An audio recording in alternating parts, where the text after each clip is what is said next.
ಶ್ರೀಗುರುಭ್ಯೋ ನಮಃ. ಹರಿ ಓಂ.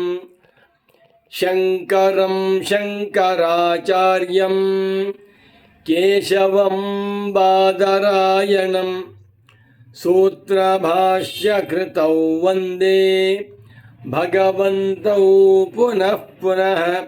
ಶ್ರುತಿಸ್ಮೃತಿಪುರಾಣಾನಾಂ ಆಲಯಂ ಕರುಣಾಲಯಂ ನಮಾಮಿ ಭಗವತ್ಪಾದಶಂಕರಂ ಲೋಕಶಂಕರಂ. ಭಾರತೀ ಕರುಣಾಪಾತ್ರಂ ಭಾರತೀ ಪದಭೂಷಣಂ ಭಾರತೀ ಪದಮಾರೂಢಂ ಭಾರತೀ ತೀರ್ಥಮಾಶ್ರಯೇ. ವಿದ್ಯಾವಿನಯ ಸಂಪನ್ನಂ ವೀತರಾಗಂ ವಿವೇಕಿನಂ ವಂದೇ ವೇದಾಂತ ತತ್ವಜ್ಞಂ ವಿಧುಶೇಖರ ಭಾರತೀಂ. ನಮೋ ನಮಃ ಸದ್ಗುರುಪಾದುಕಭ್ಯಾಂ.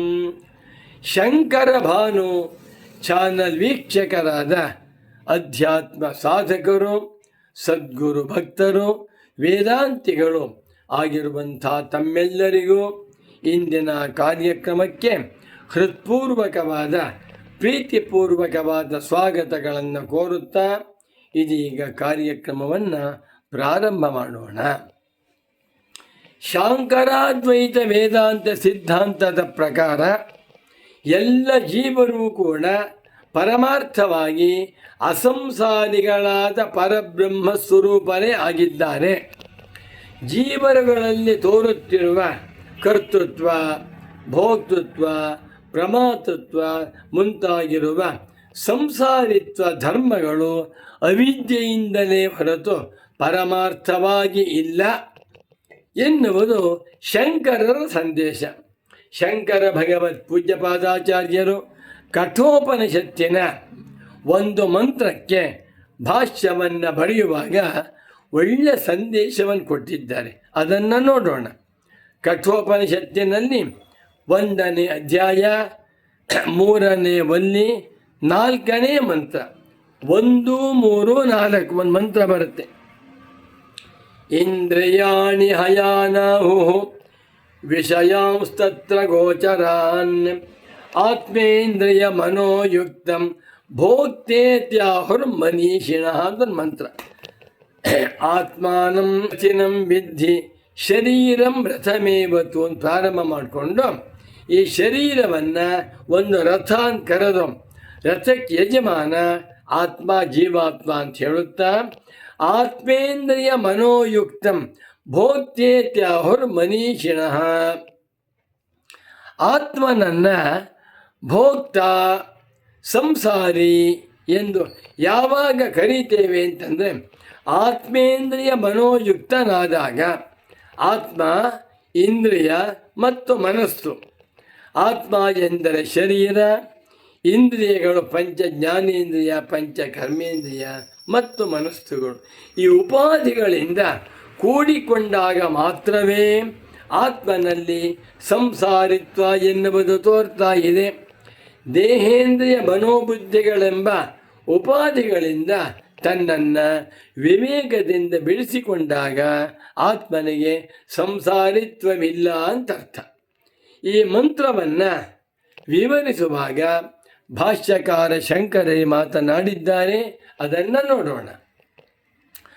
ಆತ್ಮೇಂದ್ರಿಯ ಮನೋಭಿಃ ಸಹಿತಂ ಸಂಯುಕ್ತಂ ಆತ್ಮಾನಂ ಭೋಕ್ತ ಸಂಸಾರಿ ಇತಿ ಆಹುಃ ಮನೀಷಿಣಃ ವಿವೇಕಿನಃ. ಮನೀಷಿಣಃ ಎನ್ನುವ ಮಾತಿಗೆ ಬ್ರಹ್ಮಜ್ಞಾನಿಗಳು ಆಹುಹು ಹೇಳ್ತಾರೆ. ಏನಂತ? ಆತ್ಮನಿಗೆ, ಜೀವಾತ್ಮನಿಗೆ ಭೋಕ್ತೃತ್ವ, ಕರ್ತೃತ್ವ, ಸಂಸಾರಿತ್ವ ಅಂತ ತೋರ್ತಾ ಇದೆ. ನಾನು ಕರ್ಮಫಲ ಅನುಭವಿಸ್ತಾ ಇದ್ದೇನೆ, ನಾನು ಸುಖಿಯಾಗಿದ್ದೇನೆ, ನಾನು ದುಃಖಿಯಾಗಿದ್ದೇನೆ, ನಾನೊಬ್ಬ ಸಂಸಾರಿ ಅಂತ ಮಾಡ್ಕೊಂಡಿದ್ದಾನೆ. ಈ ಸಂಸಾರಿತ್ವ ಜೀವನಿಗೆ ಆಗಂತುಕವೇ ಹೊರತು ಸ್ವಾಭಾವಿಕ ಸ್ವರೂಪವಲ್ಲ. ಯಾತರಿಂದ ಆಗಂತುಕವಾಗಿದೆ? ಆತ್ಮೇಂದ್ರಿಯ ಮನಸ್ಸುಗಳಿಂದ ಶರೀರವನ್ನು ನಾನು ಅಂತ ಮಾಡಿಕೊಂಡ, ಮನಸ್ಸನ್ನು ನಾನು ಅಂತ ಮಾಡಿಕೊಂಡ, ಇಂದ್ರಿಯಗಳನ್ನು ನಾನು ನನ್ನವು ಎಂದು ಮಾಡಿಕೊಂಡಿದ್ದಾನಲ್ಲ. ಹೀಗೆ ಮಾಡಿಕೊಂಡಿರುವುದರಿಂದಲೇ ಇವನಲ್ಲಿ ಸಂಸಾರಿತ್ವ ತೋರ್ತಾ ಇದೆ. ನಿಜವಾಗಿ ಆತ್ಮನಿಗೆ ಸಂಸಾರಿತ್ವದ ಸಂಬಂಧವಿಲ್ಲ. ಮುಂದೊಂದು ಮಾತು ಬರೀತ ಶಂಕರಾಚಾರ್ಯರವರು, ತುಂಬ ಚೆನ್ನಾಗಿದೆ. ನಹಿ ಕೇವಲಸ್ಯ ಆತ್ಮನಃ ಭೋಕ್ತೃತ್ವಮಸ್ತಿ. ಶಾಂಕರ ಭಾಷ್ಯ, ಶಂಕರರ ಸಿಂಹಗರ್ಜನೆ. ನಹಿ ಕೇವಲಸ್ಯ ಆತ್ಮನಃ, ನಿತ್ಯ ಶುದ್ಧ, ನಿತ್ಯ ಬುದ್ಧ, ನಿತ್ಯ ಮುಕ್ತನಾಗಿ ಕೇವಲನಾದಂಥ ಆತ್ಮನಿಗೆ, ಕೇವಲ ಅಂದರೆ ಉಪಾಧಿ ಸಂಬಂಧಗಳಿಲ್ಲದ ನಿರುಪಾಧಿಕನಾದ ಸಹಜವಾಗಿರುವ ಆತ್ಮನಿಗೆ, ಆತ್ಮನ ನಿಜ ಸ್ವರೂಪದಲ್ಲಿ ಭೋಕ್ತೃತ್ವ ಎನ್ನುವಂಥದ್ದಿಲ್ಲ, ಕರ್ತೃತ್ವವೂ ಇಲ್ಲ. ಆದ್ದರಿಂದಲೇ ಭೋಕ್ತೃತ್ವವೂ ಇಲ್ಲ. ಯಾವಾಗ ದೇಹೇಂದ್ರಿಯ ಮನೋಬುದ್ಧಿಗಳನ್ನು ನಾನು ಅಂತ ಮಾಡಿಕೊಂಡು, ನಾ ಪುಸ್ತಕವನ್ನು ಬರೆದೆ, ನಾನು ಬರೆದೆ, ನಾಲಿಗೆ ರುಚಿಯನ್ನು ನೋಡ್ತಾ ಇದೆ, ನಾನು ರುಚಿ ನೋಡ್ತಾ ಇದ್ದೇನೆ. ಇಂದ್ರಿಯಗಳ ಧರ್ಮಗಳನ್ನು, ಮನೋಬುದ್ಧಿಗಳ ಧರ್ಮವನ್ನು ತನ್ನ ಮೇಲೆ ಹಾಕಿಕೊಂಡು ಜೀವಾತ್ಮನು ನಾನು ಮಾಡ್ತಾ ಇದ್ದೇನೆ, ಫಲವನ್ನು ಅನುಭವಿಸ್ತಾ ಇದ್ದೇನೆ ಅಂತ ಅಂದ್ಕೊಂಡಿದ್ದಾನೆ. ಇದು ಅವಿದ್ಯಾಕೃತವಾದ ಸಂಸಾರಿತ್ವ. ನಿಜವಾಗಿ ನೋಡಿದರೆ ನಹಿ ಕೇವಲಸ್ಯ ಆತ್ಮನಃ ಭೋಕ್ತೃತ್ವಮಸ್ತಿ ಸಂಸಾರಿತ್ವಂ ನಾಸ್ತಿ.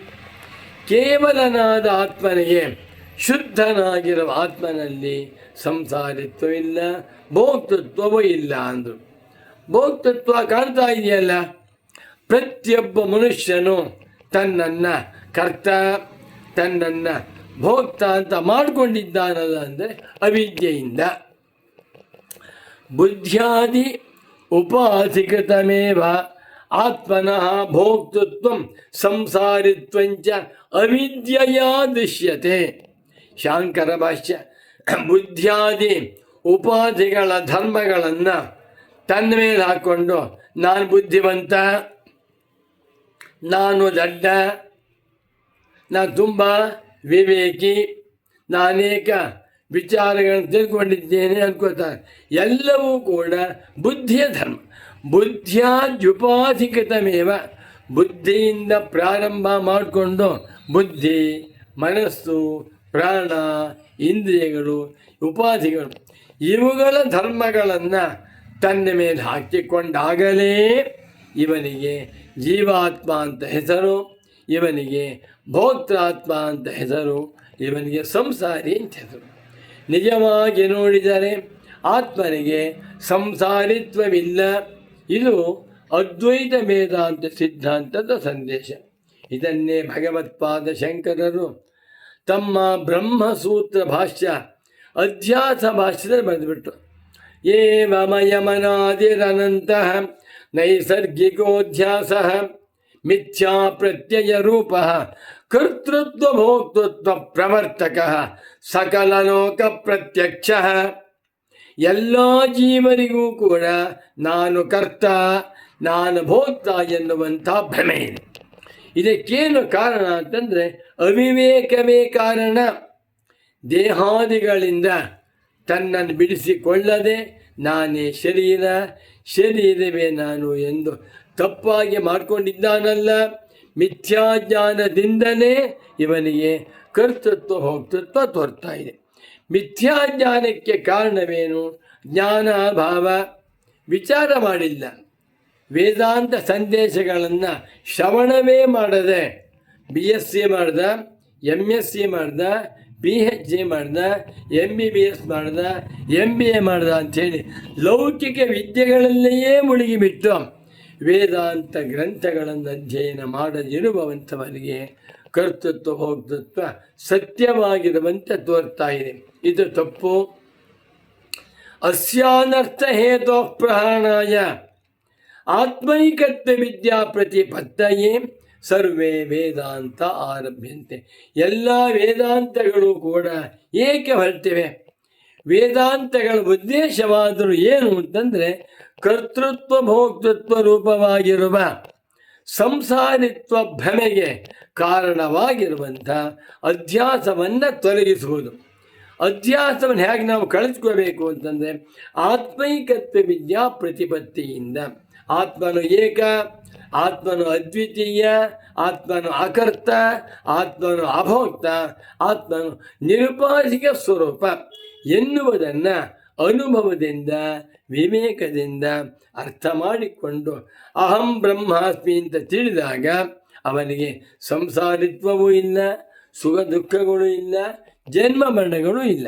ಸಯೋಹ ವೈ ತತ್ಪರಮಂ ಬ್ರಹ್ಮವೇದ ಬ್ರಹ್ಮೈವ ಭವತಿ ಎನ್ನುವಂತೆ, ಬ್ರಹ್ಮವಿದಾಪ್ನೋತಿ ಪರಂ ಅನ್ನುವಂತೆ, ಅಭಯಂ ವೈ ಜನಕ ಪ್ರಾಪ್ತೋಸಿ ಎನ್ನುವಂತೆ ಅಭಯ ಸ್ವರೂಪವನ್ನು ಆತ್ಮಜ್ಞಾನದಿಂದ ನಾವೆಲ್ಲರೂ ಹೊಂದಬಹುದು. ಹಾಗಾಗುವಂತೆ ಭಗವತ್ಪಾದ ಶಂಕರರು ನಮ್ಮೆಲ್ಲರನ್ನೂ ಅನುಗ್ರಹಿಸಲಿ ಎಂದು ತಿಳಿಸುತ್ತಾ ಈ ಉಪನ್ಯಾಸವನ್ನು ಇಲ್ಲಿಗೆ ಸಂಪನ್ನಗೊಳಿಸುತ್ತಿದ್ದೇನೆ.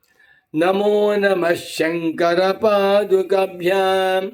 ಓಂ ಶಾಂತಿ ಶಾಂತಿ ಶಾಂತಿ.